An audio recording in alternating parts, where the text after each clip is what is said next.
Hello, ഞാൻ ഇന്നുണ്ടല്ലോ നമ്മുടെ ഹോട്ടലിലൊക്കെ കിട്ടുന്ന അതേ ടേസ്റ്റിലുള്ള ഒരു ചിക്കൻ മന്തിയുടെ റെസിപ്പി ആയിട്ടാണ് വന്നിരിക്കുന്നത്.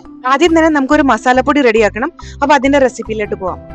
അതിന് വേണ്ടിയിട്ട് 2 ടേബിൾ സ്പൂൺ മല്ലി, 1 ടേബിൾ സ്പൂൺ നല്ല ജീരകം, 1 ടീസ്പൂൺ കുരുമുളക്, 15 to 20 വരെ അളവില് ഗ്രാമ്പു എടുക്കുക. പിന്നെ 12 to 15 അളവില് കാർഡമം ഏലക്ക എടുക്കുക. പിന്നെ ഒരു ഡ്രൈ നാരങ്ങയുടെ പകുതി എടുക്കുക. പിന്നെ ഇത് നമ്മുടെ വീട്ടിൽ ഇല്ല എങ്കിൽ ഒരു പച്ചനാരങ്ങ എടുക്കുക. അതിന്റെ ഫുൾ തൊണ്ട് ചീകി എടുത്തിട്ട് അത് നമ്മളൊരു ഫ്രൈ പാനിൽ വെച്ചിട്ട് ലൈറ്റ് ആയിട്ടൊന്ന് നമുക്ക് പൊടിക്കാൻ പറ്റുന്ന രീതിയിൽ ഒന്ന് ഫ്രൈ ചെയ്തെടുക്കുക. എന്നിട്ട് ഇതിൽ കൂടി ഇട്ടിട്ട് എല്ലാം കൂടി മിക്സിയിലിട്ടൊന്ന് പൊടിച്ചെടുക്കണേ. അപ്പൊ നമുക്ക് മസാലപ്പൊടി റെഡി ആയല്ലോ. ഇനി നമുക്ക് ചിക്കൻ മാരിനേറ്റ് ചെയ്യാം. അതിന് വേണ്ടിയിട്ട് മുളക് പൊടി ഒരു 2 ടീസ്പൂൺ എടുക്കുക. പിന്നെ നമ്മൾ പൊടിച്ചു വെച്ച മസാല ഉണ്ടല്ലോ, അതും ഒരു 2 ടീസ്പൂൺ എടുക്കുക. പിന്നെ കുരുമുളക് പൊടി 1/2 ടീസ്പൂൺ എടുക്കുക. പിന്നെ മഞ്ഞൾപ്പൊടി 1/4 ടീസ്പൂൺ. അടുത്തത് ഞാൻ ആഡ് ചെയ്യാൻ പോകുന്നത് കളറിന് വേണ്ടിയിട്ടാണ്. ഞാൻ കുങ്കുമപ്പൂ ചൂടുവെള്ളത്തിൽ ഇട്ട് വെച്ചിട്ട് അതാണ് ആഡ് ചെയ്യുന്നത്. ചില ആൾക്കാർ റെഡ് ഫുഡ് കളർ ആഡ് ചെയ്യും. ഈ രണ്ടും ഓപ്ഷനിലാണ്. ഇത് ആഡ് ചെയ്തില്ലെങ്കിലും വലിയ പ്രശ്നമൊന്നുമില്ല കേട്ടോ. പിന്നെ ഒരു 2 teaspoon ginger garlic paste add ചെയ്യുക. അതിന്റെ കൂടെ തന്നെ ഒരു ഫുൾ നാരങ്ങയുടെ ജ്യൂസും ആഡ് ചെയ്യുക. പിന്നെ ആവശ്യത്തിന് ഉപ്പിട്ടിട്ട് പിന്നെ 2 ടേബിൾ സ്പൂൺ ഓയിലും കൂടി ഒഴിച്ചിട്ട് നല്ലതായിട്ട് മിക്സ് ചെയ്യണേ ഈ മസാല. അങ്ങനെ മസാല റെഡിയായി. നമുക്കിനി ചിക്കനിലോട്ട് പോകാം. ഞാൻ 1.5 കിലോ ചിക്കൻ ആട്ടോ എടുത്തേക്കുന്നത്. ചിക്കന്റെ ഉള്ളിലോട്ട് നല്ലതായിട്ട് മസാല പിടിക്കാൻ വേണ്ടിയിട്ട് ഒന്നില്ലെങ്കിൽ ഫോർക്ക് വെച്ചോ അല്ലെങ്കിൽ കത്തി വെച്ചോ ഇങ്ങനെ ഒരു കുത്തി കുത്തി കുത്തി കുത്തി കൊടുക്കണേ. എന്നിട്ട് കത്തി വെച്ചിട്ട് ഇങ്ങനെ വരഞ്ഞും കൊടുക്കണേ. അങ്ങനെ നമുക്ക് എല്ലാ ചിക്കനും റെഡിയാക്കി എടുക്കാം. ഇനി എല്ലാ ചിക്കൻ പീസിലേട്ടും നമുക്ക് ഈ മസാല നല്ലതായിട്ട് അപ്ലൈ ചെയ്ത് കൊടുക്കാം കേട്ടോ. ഞാനിവിടെ 4 കപ്പ് സെല്ല ബസുമതി റൈസ് ആട്ടോ എടുത്തിരിക്കുന്നത്. എന്റെ ഈ ഒരു കപ്പ് 200 ഗ്രാം ആട്ടോ മെഷർ ചെയ്യുന്നത്. ടോട്ടൽ 800 ഗ്രാം റൈസ് എടുത്തിട്ടുണ്ട്. ഇനി നമ്മൾ റൈസ് ഉണ്ടാക്കാൻ വേണ്ടിയിട്ടുള്ള പാത്രം അടുപ്പത്ത് വെക്കുക. അതിലോട്ട് 2 ടീസ്പൂൺ നെയ്യ് ആഡ് ചെയ്ത് കൊടുക്കുക. അതിന്റെ കൂടെ തന്നെ 2 ടീസ്പൂൺ സൺഫ്ലവർ ഓയിലും ആഡ് ചെയ്ത് കൊടുക്കുക. എന്നിട്ട് ഇതുപോലെ പട്ട, ഗ്രാമ്പു, ഏലക്ക പിന്നെ ബേ ലീഫും ആഡ് ചെയ്ത് കൊടുക്കുക. ഇനി ഇതിലോട്ടുണ്ടല്ലോ 1 ടീസ്പൂൺ മല്ലിയും പിന്നെ ഒരു 1/2 ടീസ്പൂൺ നല്ല ജീരകവും കൂടി ഇട്ട് കൊടുത്തിട്ട് നമുക്ക് ഇളക്കി കൊടുക്കാം കേട്ടോ. ഇനി ഇതിലോട്ടുണ്ടല്ലോ 1/2 teaspoon ginger garlic paste add ചെയ്യുക. പിന്നെ 1 കൈപ്പിടി സവാള ആഡ് ചെയ്യുക. അതിന്റെ കൂടെ തന്നെ ഒരു ഡ്രൈ ലെമണും കൂടി ആഡ് ചെയ്ത് കൊടുക്കണേ.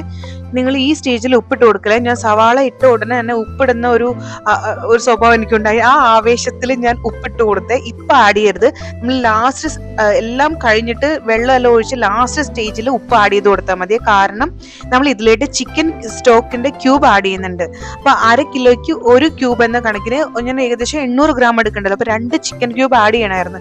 പക്ഷെ ഞാൻ ഉപ്പ് ഇട്ടതുകൊണ്ട് ഇപ്പൊ ഫസ്റ്റ് ഞാൻ 1 ആഡ് ചെയ്തിട്ട് ലാസ്റ്റ് വെള്ളം എല്ലാം ഒഴിച്ച് കഴിഞ്ഞിട്ട് ഉപ്പ് ഓക്കെ ആണെന്ന് അറിഞ്ഞപ്പോ അടുത്തൊരു ചിക്കൻ ക്യൂബ് കൂടി ഞാൻ ആഡ് ചെയ്യുന്നുണ്ട്. അപ്പൊ അങ്ങനെ ടോട്ടൽ 2 ചിക്കൻ ക്യൂബ് ആഡ് ചെയ്യുന്നു, സ്റ്റോക്കിന്റെ ക്യൂബ് ആഡ് ചെയ്യുന്നുണ്ട്.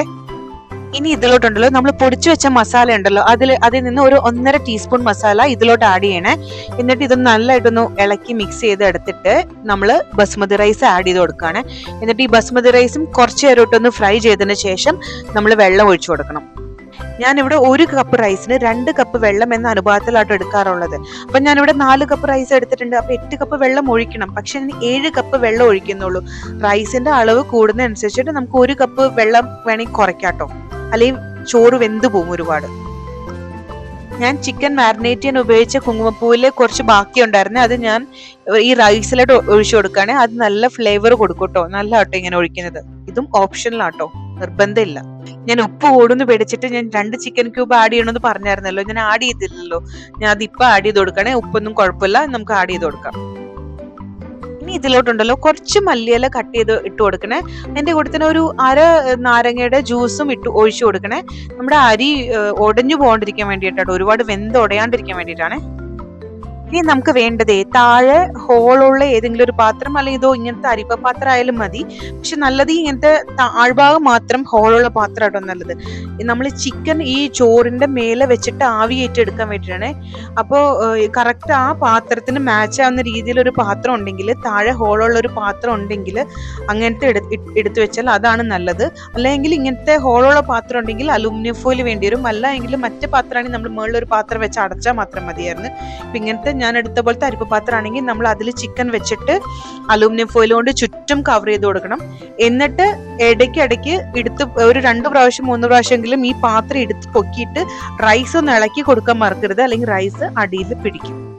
അപ്പൊ നമുക്ക് ഈ സമയം കൊണ്ട് ഒരു ചമ്മന്തി ഉണ്ടാക്കിയിട്ട് വരാം കേട്ടോ ഈ മന്തിക്ക് വേണ്ടിയിട്ട്.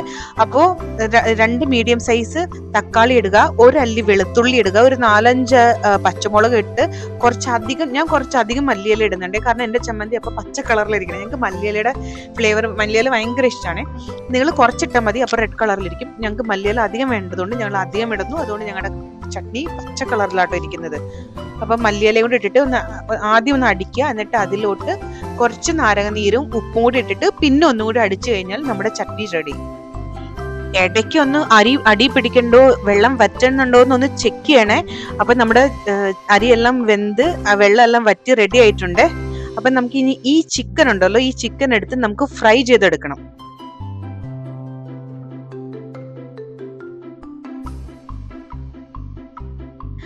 എപ്പോഴും പറയുന്നത് പോലെ ഒരു പാൻ അടുപ്പത്ത് വെച്ചിട്ട് ചിക്കൻ വറുക്കാൻ ആവശ്യമായിട്ടുള്ള എണ്ണ ഒഴിക്കുക. എന്നിട്ട് ചിക്കൻ തിരിച്ചും മറിച്ചും ഇട്ട് വറുത്തെടുക്കുക. ഡീപ് ഫ്രൈ അല്ല കേട്ടോ, നല്ലോണം മൊത്തം മുങ്ങി കിടക്കുന്ന രീതിയിൽ എണ്ണ ഒഴിക്കണ്ടേ.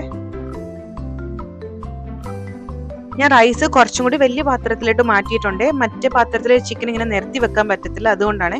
ഈ ചിക്കൻ എല്ലാം എടുത്തിട്ട് നമ്മുടെ റൈസിന്റെ പുറത്ത് നിരത്തി വെക്കുക. എന്നിട്ടുണ്ടല്ലോ ഒരു ചാർക്കോൾ എടുത്തിട്ട് ഒന്ന് അടുപ്പത്ത് ചൂടാക്കി എടുക്കുക. എന്നിട്ട് ഇതുപോലെ ഒരു പാത്രം വെച്ചിട്ട് എന്നിട്ട് ആ ചൂടാക്കിയ ചാർക്കോൾ അതിന്റെ പുറത്ത് വെച്ച് ഒരു 1/2 സ്പൂൺ നെയ്യ് ഇതിലോട്ട് ഒഴിച്ചു കൊടുക്കുക. എന്നിട്ട് അപ്പം തന്നെ ഒരു അലൂമിനിയം ഫോയിൽ വെച്ചിട്ട് ഇത് മൊത്തം കവർ ചെയ്ത് ഒരു പാത്രം വെച്ച് അത് മൂടി വെക്കണേ. അതൊരു 10-20 മിനിറ്റ് അങ്ങനെ വെച്ച് കഴിയുമ്പോൾ ഈ ഇതിന്റെ ചാർക്കോളിന്റെ ആ ഫ്ലേവേഴ്സ് എല്ലാം കൂടി ഈ റൈസിൽ നമ്മുടെ തന്തൂരിയുടെ ആ ഒരു സ്മെല്ല് കിട്ടി പക്ക നമ്മുടെ ഹോട്ടലിൽ നിന്ന് കിട്ടുന്ന എന്താ പറയാ ചിക്കൻ മന്തിയുടെ ആ ഒരു ടേസ്റ്റ് വരും കേട്ടോ ഇങ്ങനെ ചെയ്ത് കഴിഞ്ഞാൽ. ഇനി നമുക്കൊരു സെർവിങ് പ്ലേറ്റിലോട്ട് മാറ്റിയിട്ട് കഴിക്കാട്ടോ. അപ്പൊ ഒരു ബിരിയാണി ഉണ്ടാക്കണേക്കാളും എളുപ്പമായിട്ടോ എനിക്ക് മന്തി തോന്നിയിട്ടുള്ളൂ. ഈ മസാലപ്പൊടി ഉണ്ടാക്കി വെച്ച് കഴിഞ്ഞാൽ മന്തി ഉണ്ടാക്കാൻ ഭയങ്കര എളുപ്പമാണ്. അപ്പൊ നിങ്ങൾക്ക് എന്റെ വീഡിയോ ഇഷ്ടമായാൽ ലൈക്ക് ചെയ്യുക, പോകുന്ന വഴിക്ക് ഒന്ന് സബ്സ്ക്രൈബ് ചെയ്തിട്ട് പോണേ. ഇനി ഒരു വീഡിയോ ആയിട്ട് വരുന്നവരേക്കും ബൈ.